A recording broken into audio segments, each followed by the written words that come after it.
नमस्कार मु संपूर्ण साहू आज जल संरक्षण विषय रे किसी कथा रखी जल एतिकी ठोपा ठोपा जल जदि एते बड़ सागर बा समुद्र होई पारुची तो एते एडिकी टिकी ठोपे जलर मूल्य केते केते नुहे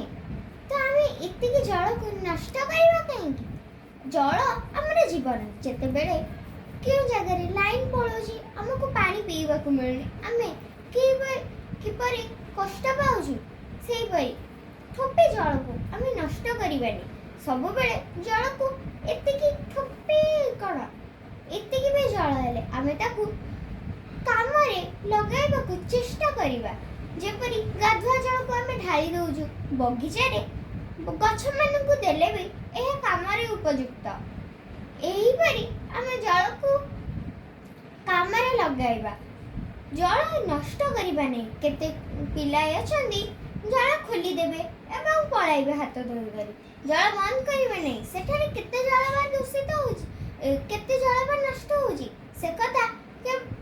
कथा बुझिबा दरकार जल हमकु मिलुनी तेनु आमे जल को बचाई रखिबा उचित एक्वागार्ड जल रे भी विशुद्ध थिला एबे एहा भी विशुद्ध नहीं एबे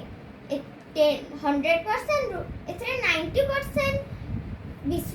विशुद्ध थिले एथरे किछि जीवाणु 10% अछंदी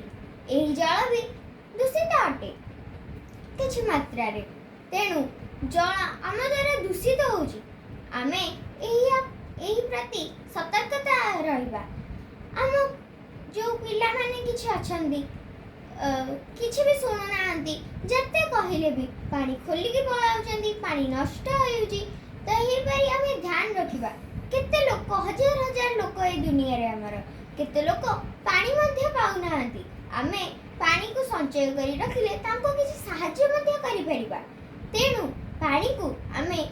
सर्वदा बंचाई रखिबा को चेष्टा करिबा धन्यवाद।